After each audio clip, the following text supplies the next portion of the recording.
आज उसका जवाब नहीं दे रहे। आज देश की अर्थव्यवस्था पहली बार 40 वर्षों में घट रही है। पहली बार हमारी इकोनॉमी कॉन्ट्रैक्ट हो रही है, यानी कि आप लोग जो यहाँ पर खड़े हैं, आपकी नौकरियां खतरे में। हमारे युवाओं को नौकरियां नहीं मिलेगी। 130 करोड़ की आबादी, 130 करोड़ मुंह को खिलाने मोदी जी इसके बारे में बात ही नहीं करते। सिर्फ हिंदू, मुसलमान, आतंकवादी, पाकिस्तानी, खालिस्तानी इस पर लगे हुए ताकि उन पर कोई प्रश्न न उठे गोदी मीडिया के माध्यम से।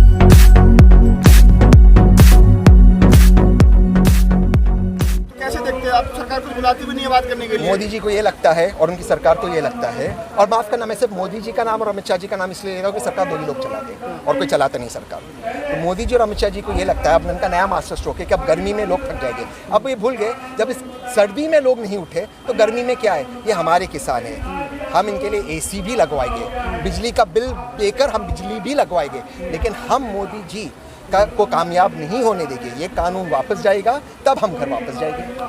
अब किसानों पे जिस तरीके से नोटिस भेजा जा रहा है, उनकी गाड़ियों पे नोटिस भेजा जा रहा है, कैसे देखते हैं आप? मोदी जी के पास उनके समर्थन में कई दल है, लेकिन जो सबसे मजबूत उनके समर्थक है वो CBI, ED, income tax, crime branch, और आजकल तो पुलिस में ही आता। और आजकल कुछ ऐसे मेंबरान हैं जो पहले जुडिशरी में थे, आजकल मोदी जी के समर्थक हो गए। पहले मैं जुडिशरी पे कोई टिप्पणी नहीं कर रहा हूँ, लेकिन मोदी जी के जो नए समर्थक है CBI, ED, IT, इनको समझना चाहिए। और इन सब, जैसे मोदी जी ने पार्लियामेंट में कहा था, इन सब बाबुओं को ये समझना चाहिए, वक्त की बात है, वक्त बदलता है और वक्त बदलेगा। अच्छा, एक और सवाल है मेरा, क्या लगता है 2014 के बाद से देश में कोई भी आंदोलन होता है सफल नहीं हो पाता है?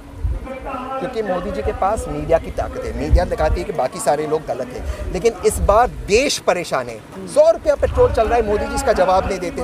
मोदी जी नए बंगले बना रहे हैं, अपने लिए हवाई जहाज खरीद रहे हैं, तो कोई ना कोई तो मोदी जी से प्रश्न पूछना चाहिए। अब इस वक्त सारा देश परेशान है, सारा देश इन किसानों का आभारी है कि इन किसानों ने लीड लिया है। अब सारा देश सड़क पर उतरने को तैयार है। बैंक बेच रहे हैं, 80 लाख करोड़ रुपए का नुकसान हो सकता है अगर ये बैंकों को बेच दिया, प्राइवेट बैंकों को। तो ये तो सवाल है, इस पर बात होनी चाहिए। मनोज तिवारी का स्टेटमेंट आता है कि अगर कांग्रेस की सरकार होती तो पेट्रोल जो 100 रुपये था 200 रुपये हो जाता।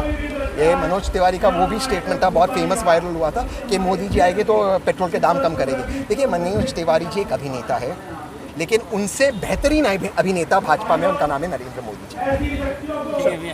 बाबा रामदेव के वो कहीं दिखाई नहीं देते, वो कहते थे कि 30 रुपये पेट्रोल चाहिए वगैरह, सरकार काला धन की बात दिखाई नहीं देते। उनको लेकर क्या कहेंगे? शायद बाबा रामदेव हमारे गुरु है, वो अभी पतंजलि का पेट्रोलियम भी निकाल देंगे, पतंजलि का ऑयल भी निकाल देंगे।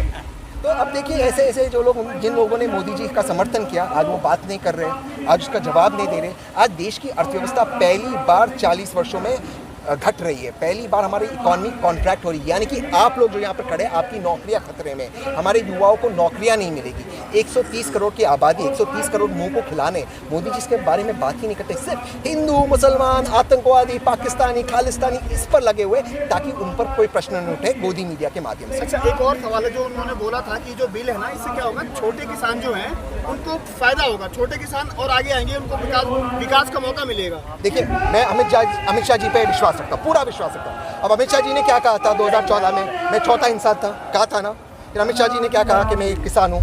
अब अमित शाह जी छोटे इंसान होने के बावजूद, किसान होने के बावजूद, छोटे किसान होने के बावजूद आज गृह मंत्री बन गए।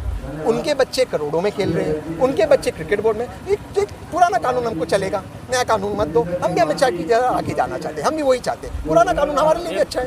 ये ऑप्शन भी दिया था उन्होंने बोला था कि ऑप्शन है किसानों के पास, नया कानून चाहते हैं वो रख लें, जिनको नहीं पसंद है पुराना कानून रख लें, ऑप्शन है उनके पास। ये देखिए, मैं ये बात हमेशा कहता हूँ, जो कानून होता है ये या तो लागू होता है या तो नहीं होता। अभी देखो, यहाँ पर जो महिला है, मैं उनसे पूछा, या तो आप प्रेग्नेंट हो सकते हो या तो आप प्रेग्नेंट नहीं होते। आधा प्रेग्नेंट नहीं होता, कानून आधा कैसा लगेगा? या तो कानून पूरा लगेगा या तो नहीं लगेगा। अब मोदी जी पता नहीं संविधान पढ़े या नहीं अम्बेडकर का। दीनदयाल उपाध्याय व्हाट्सएप यूनिवर्सिटी में जरूर पढ़ाई की है कि इस तरह की बातें करते थे, जो लगाना है लगा दो। क्या आधा कोई प्रेग्नेंट हो सकता है? आधा कानून का भी लग सकता है, कानून पूरा लगता है, आदमी पूरा, और जो महिला है पूरी प्रेग्नेंट होती है। अच्छा, 2014 और 19 की बात करें तो युवाओं ने भाजपा सरकार को बनाया था, जो केंद्र में बैठी है। तो आज यहाँ पर युवा ही सरकार के अगेंस्ट कह सकते हैं या किसी भी लोग के अगेंस्ट पे कह सकते हैं, मोर्चा संभाल रहे हैं हर जगहों पर। तो युवाओं का ऐसे आगे आना कैसे देखते हैं? आगे वाले चुनाव के 22वें चुनाव है, 24वें चुनाव है। उस वक्त मोदी जी कहते थे सबको 2 करोड़ नौकरियाँ। आज मोदी जी से पूछो नौकरियाँ का है तो कहते हैं कि नाले के गैस पे आप पकौड़े तलो। ये क्या बात है?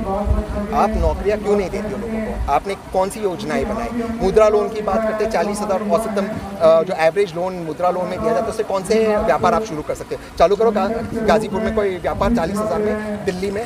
ये मोदी जी खाली डेटा का मिसमैनेजमेंट करते हैं, और डेटा और झूठ बोलने में उन्होंने प्रचंड डिग्री हासिल की है। हर चीज़ में वो झूठ बोलते हैं। अब कहते हैं मैंने किसानों से वार्तालाप की, कानून लाने के पहले आरटीआई के माध्यम से पता चला कोई वार्तालाप ही नहीं हुई।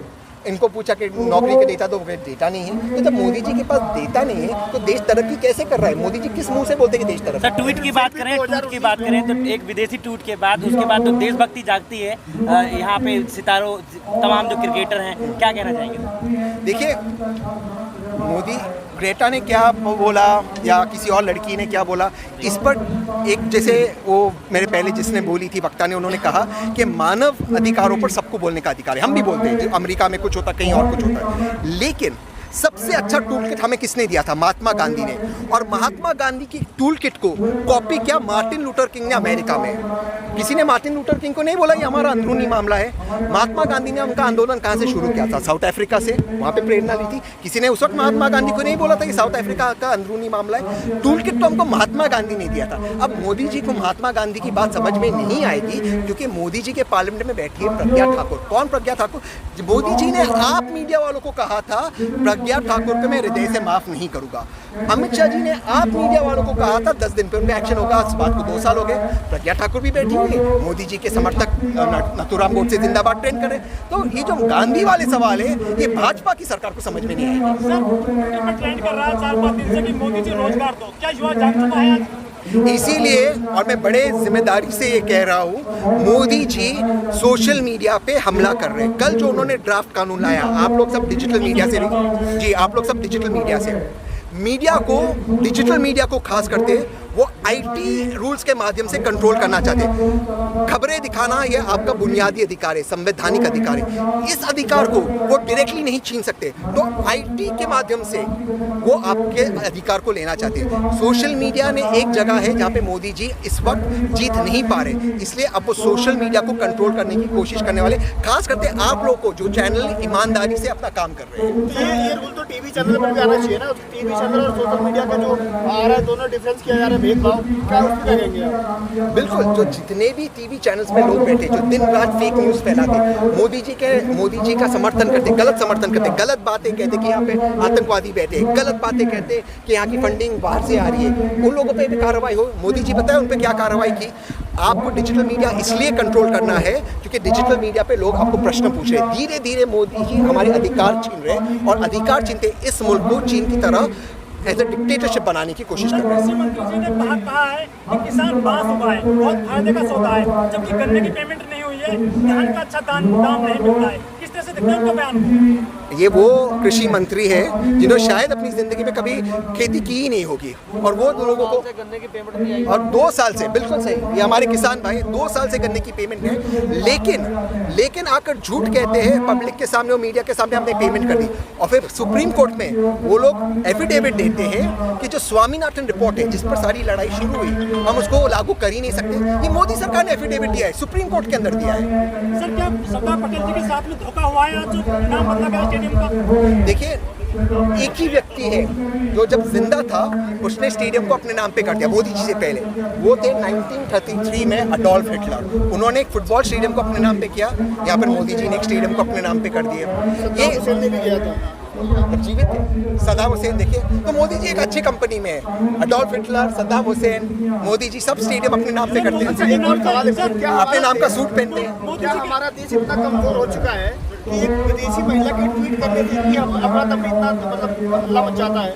और देखिए, हमारा देश, जिस भारत देश के लिए पर हम सबको नाज है, गर्व है, उस देश की मिसाइलें दी जाती थी। तब हमने नहीं कहा ये हमारा इंटरनल मैटर था। और क्या टिप्पणी किसी ने किया है? जो टूल किट पब्लिक डॉक्यूमेंट है, जो आप लोग देखते, कभी अपने मंत्रियों को पूछे, अपने एमपीज को पूछे, किस टूल किट को देखकर ये लोग ट्वीट करते? सारे लोग कॉपी पेस्ट करते, ट्वीट करते। सारे क्रिकेटर्स जिन्होंने ट्वीट किया, सारे अभिनेताओं ने ट्वीट किया, वो कौन सा टूल किट का था? तो देखिए, इस तरह की बातें क्यों कर रहे हैं? इस तरह की बातें मोदी जी इसलिए कर रहे हैं क्योंकि पहली बार मोदी जी परेशान है। किसान जो है, इन्होंने सिर्फ मोदी जी को टक्कर नहीं दी है, मोदी जी ने उस तमाम कोशिशें की कि किसान को झुकाया जाए, इस आंदोलन को तोड़ा जाए, लेकिन ना ही ये आंदोलन टूटा, ना ही किसान झुके। तो अब मोदी जी परेशान है, अब मोदी जी घबराए हुए हैं। तो जब घबराहट होती है तब इस तरह की बातें होती है। अच्छा, आंदोलन जीवी और परजीवी शब्द में कुछ दिनों पहले ही बहुत विवाद चला था।